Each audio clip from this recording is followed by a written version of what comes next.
Olá, no Repórter Eco de hoje você vai saber que a música pode ajudar a salvar uma árvore nativa em extinção.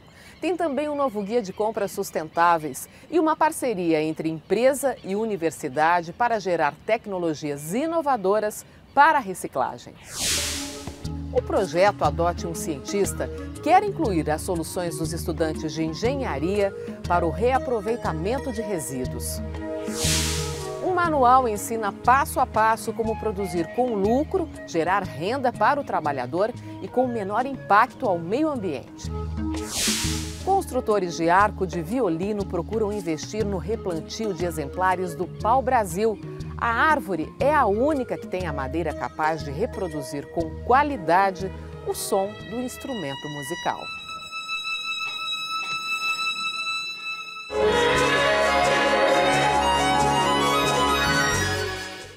Uma parceria entre empresas e estudantes de engenharia ajuda a encontrar ideias inovadoras para a reciclagem de resíduos. É o projeto Adote um Cientista. Painéis projetados para cobrir estádios erguidos para a Copa do Mundo, etiquetas flexíveis que são coladas em potes de iogurte e outros objetos plásticos, inclusive da indústria automotiva, que apresentam defeitos de fabricação. Tudo o que está aqui vai ser transformado e pode voltar às indústrias de origem como matéria-prima. Desde 2010, é o trabalho feito pela empresa sediada em Barretos, interior de São Paulo, que mantém esta unidade em Campinas. Os recicladores afirmam que o produto final é resistente e durável e apostam no crescimento dos negócios por conta da Política Nacional de Resíduos Sólidos, a legislação brasileira que incentiva a reciclagem para evitar a ocupação de aterros sanitários com material que pode e deve ser reaproveitado. Hoje, a gente já consegue, por exemplo, nessa unidade, transformar um material reciclado com características muito similares a um material virgem e às vezes até superiores, com a adição de algum aditivo, de algum composto que possa dar essa característica. Então o mercado mudou muito, a busca pelo reciclado vem até substituindo o material virgem. Com estes pellets aqui, que são as bolinhas plásticas que resultam da reciclagem, é possível fabricar uma série de coisas. Tubos de irrigação, sacos plásticos, aquelas estantes para expor produtos nos supermercados ou nas lojas e os pallets que a gente normalmente conhece em madeira, que são usados para transportar ou acomodar cargas, mas ainda tem um uso surpreendente. Isso aqui ainda pode virar instrumento musical. André arrisca algumas notas do clássico Asa Branca usando a flauta fabricada pela empresa criada pelo pai dele há 33 anos, na zona leste da capital paulista. São produzidas cerca de 1000 flautas por mês, que vão para escolas, projetos sociais e servem à iniciação musical em vários estados do Brasil, no Paraguai e na Bolívia. Cerca de 60% da matéria-prima utilizada na fabricação é resina reciclada. A economia é de mais de 40%. Um material desse demora mais de 100 anos para se decompor.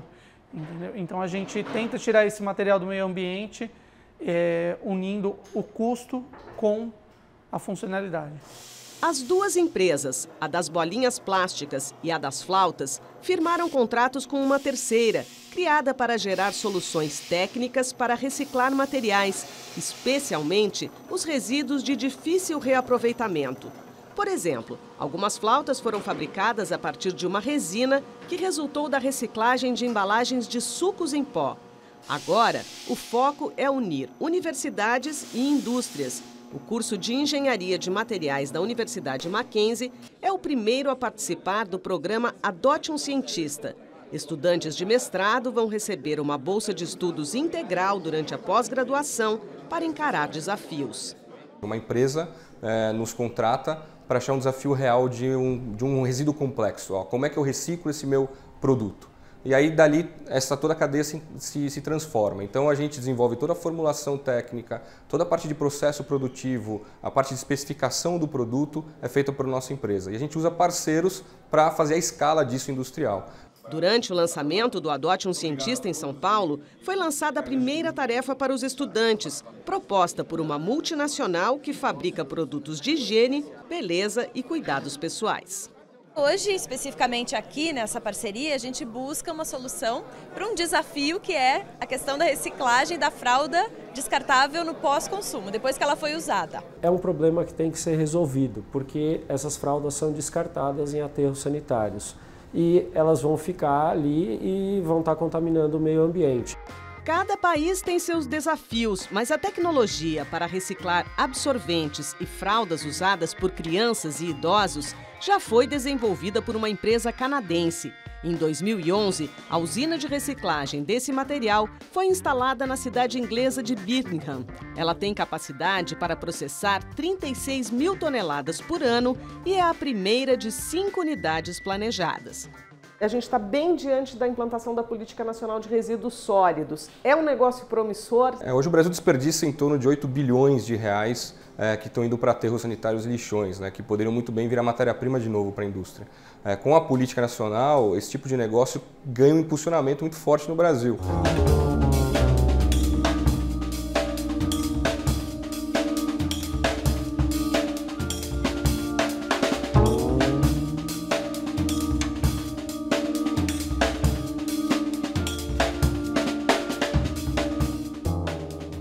Você acompanha fatos e pesquisas na área de meio ambiente que tem destaque aqui no Repórter Eco.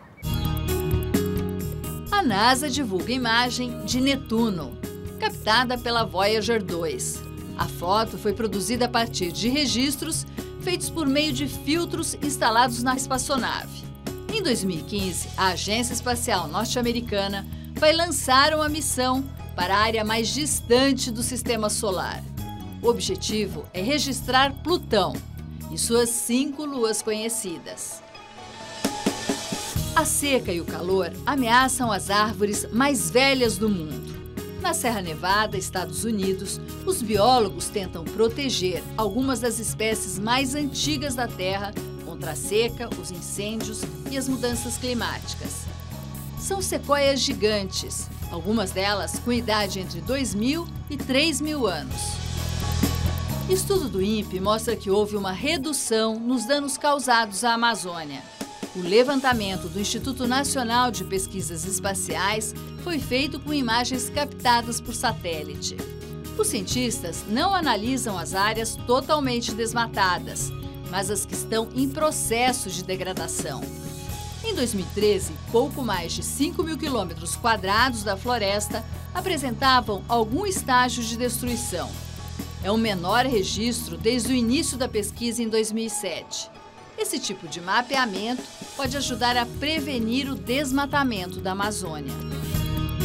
A atividade humana causou a extinção de 322 animais nos últimos 500 anos. É o que revela um estudo da revista Science. Segundo os autores do estudo, esse quadro poderá se agravar se as taxas de aumento populacional continuarem subindo. O número de humanos chegará a 27 bilhões em 2100, causando grandes impactos sobre os outros seres vivos.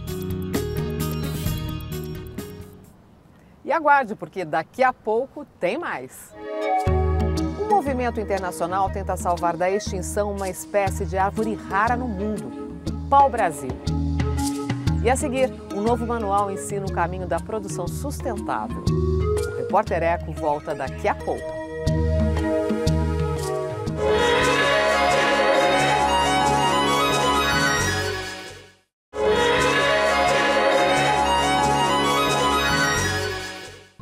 Um novo guia mostra como a indústria pode produzir com menor impacto ao meio ambiente. É o Manual de Compras Sustentáveis. A economista Marina Grossi é presidente do CEBEDES, o Conselho Empresarial Brasileiro para o Desenvolvimento Sustentável. Fundado em 97, ele representa grandes grupos empresariais brasileiros, responsáveis pelo faturamento de cerca de 40% do Produto Interno Bruto Nacional, a soma de bens e serviços produzidos no país. O Conselho, que participa das conferências das Nações Unidas sobre mudanças climáticas e sobre biodiversidade, desde o fim dos anos 90, lançou o Manual de Compras Sustentáveis. A publicação também pode ajudar a pequenas empresas a se diferenciar por colocar em prática ações que revelam preocupações sociais e ambientais. A gente tem uma série de publicações que já existiam no Brasil sobre o porquê as compras sustentáveis eram muito importantes. Mas não tinha uma que dizia, então, como é que eu faço isso? Para o CEBEDES, os consumidores brasileiros que comemoram o crescimento do poder de compra deveriam pensar sobre o tipo de produto que estão adquirindo e qual a dimensão dos impactos socioambientais causados para que ele esteja à venda. As empresas precisam olhar para a cadeia de fornecedores para oferecer melhores opções de produtos. Uma grande empresa vai escolher quais são aquelas empresas médias, pequenas, que vão compor parte do seu produto. Uma vai te dar o plástico, a outra vai te dar o serviço de transporte, enfim, por aí vai. Então, você selecionando o seu fornecedor, você, na verdade, está educando o seu fornecedor a ser mais sustentável. Você está dizendo para ele, por exemplo, olha, você não pode contratar mão de obra escrava, eu estou olhando para você, isso aqui está proibido. A ideia é que os fornecedores respondam a um questionário elaborado por especialistas em compras e em sustentabilidade, sempre adaptado ao tipo de atividade da empresa. Na parte ambiental, uma coisa importante, um aspecto importante é os gases de emissão de efeito estufa, né? O que você está emitindo de efeito estufa. Mas depende da empresa, pode ser que seja mais importante o cuidado com a biodiversidade, o cuidado com a preservação da água, como é que você utiliza a água, depende da natureza da empresa. Se a água é a matéria-prima mais importante, você usar ela sem reuso, sem pensar em como utilizá-la da melhor forma é um grande problema. Então depende do setor. Do ponto de vista social, o impacto social é se você está de acordo com as leis trabalhistas, se você tem mão de obra escrava, se você tem condições adequadas para os seus trabalhadores trabalharem. Você acha que as empresas estão investindo em processos mais sustentáveis de fato ou a gente ainda está conversando sobre isso e isso vai se refletir na cadeia produtiva mais adiante? Elas estão investindo muito mais do que investiam há 10 anos atrás.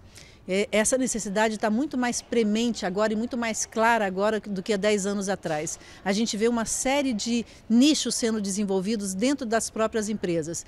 A gente está impactando tremendamente o planeta, a gente não tem recursos infinitos.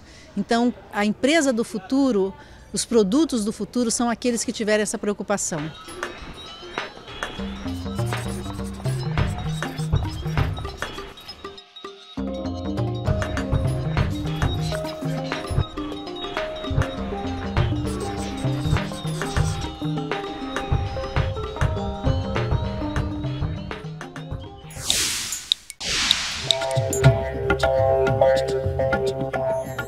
A notícia de que a Rússia liberou a entrada de carnes suínas que estavam embargadas em seu território sugere que é preciso ter muita atenção nessa área da certificação de nossas carnes exportáveis.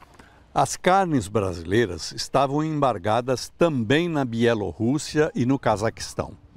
A União Europeia exige certificação individual de cada exportador de carnes para lá. Peru, Egito e Irã chegaram a restringir a entrada em seus territórios de carne bovina brasileira, depois de um caso de mal da vaca louca no Paraná, em 2012.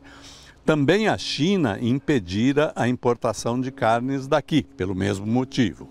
A liberação na Rússia, agora, se deveu a que as compras pelo país de produtos dos Estados Unidos, Canadá e União Europeia enfrentam problemas com conflitos políticos. No caso brasileiro, as restrições se devem também ao uso de aditivos de crescimento, mas usamos ainda produtos para combater vermes e carrapatos. O mundo todo teme hoje a propagação de surtos epidêmicos como o de ebola, que está atingindo vários países africanos. Então, é preciso avançar com a certificação das nossas carnes exportáveis para que não tenhamos problemas em outros países.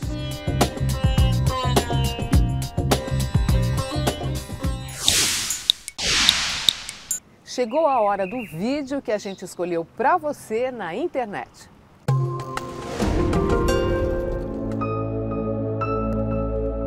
O fascinante mundo do fundo do mar é revelado em detalhes neste vídeo feito pelo fotógrafo Daniel Staupin. Ele é estudante de doutorado em Biologia Marinha pela Universidade de Queensland, na Austrália. Daniel procurou mostrar a beleza dos corais e das esponjas, animais marinhos que se movimentam lentamente, o que torna difícil acompanhar o seu ritmo diário. O clipe é resultado de uma montagem feita com 150 mil fotos, tiradas na Grande Barreira Australiana de Corais. A técnica usada é do time-lapse, que dá a impressão de que o tempo está passando muito rápido. É possível ver em detalhes os recifes, que têm grande importância para o equilíbrio dos oceanos. São organismos vivos, com esqueleto formado em camadas por carbonato de cálcio.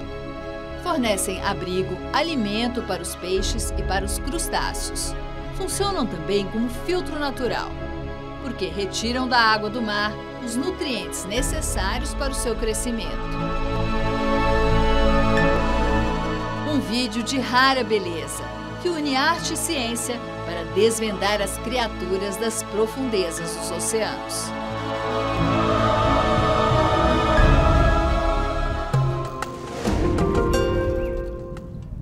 E a seguir, a música em defesa de uma árvore ameaçada. Construtores de arco de violino investem no replantio do pau-brasil, árvore que fornece a madeira com vibração de som única no mundo. O Repórter Eco volta daqui a pouco.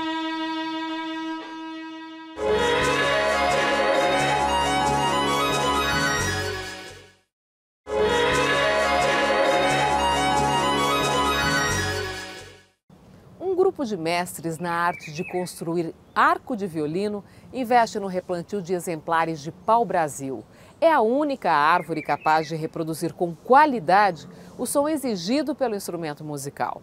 A espécie que teve um passado glorioso pode desaparecer do planeta.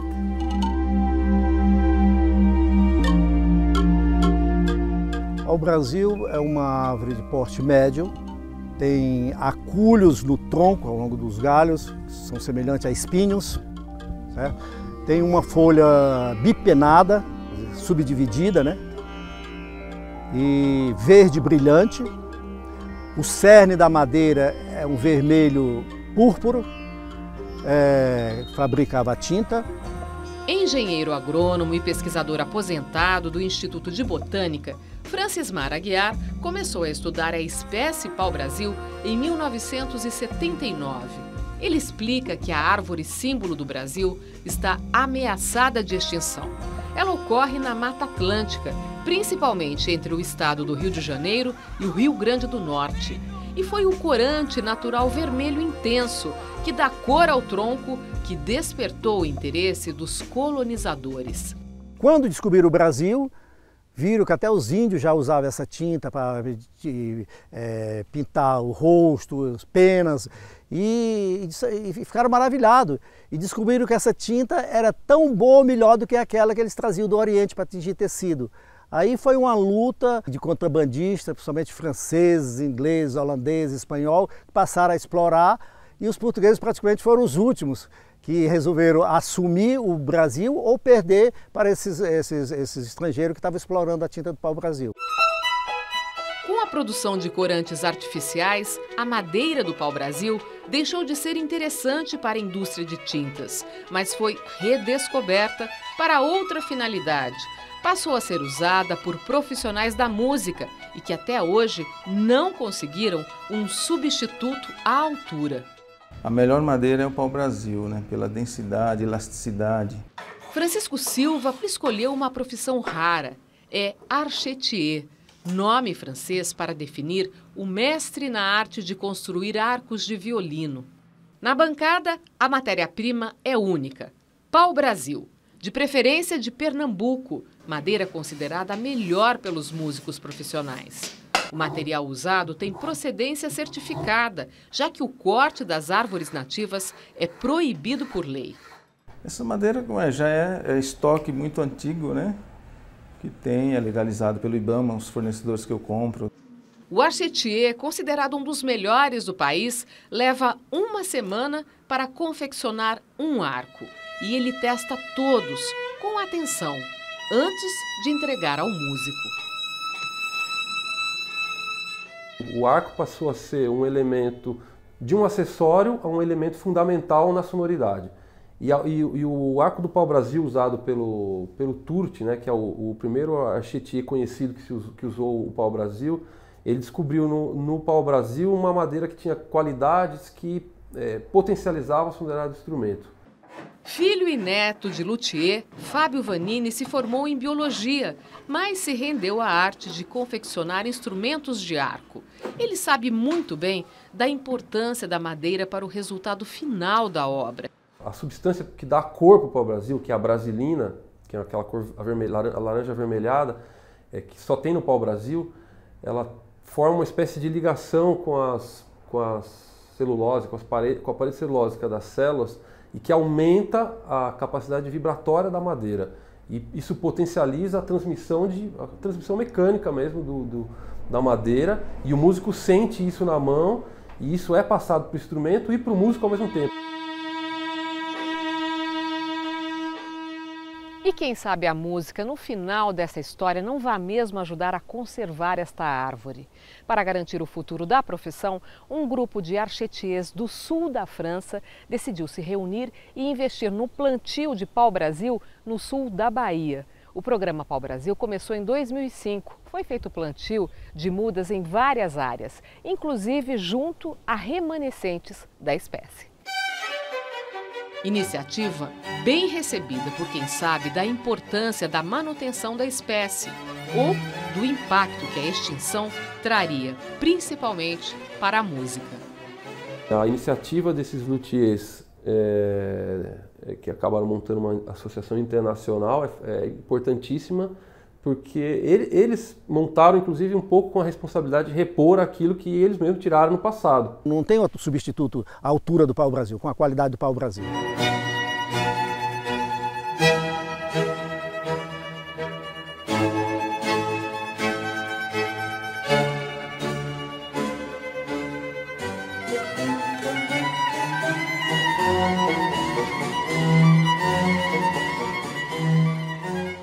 Se você quiser rever as reportagens do programa de hoje, entre no nosso site. Anote os endereços na internet.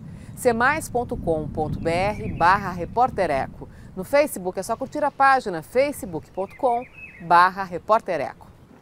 E o programa de hoje encerra com o pensamento do psiquiatra austríaco Viktor Frankl. Ele é conhecido por ter criado a logoterapia, técnica que incentiva a pessoa a buscar o sentido da existência.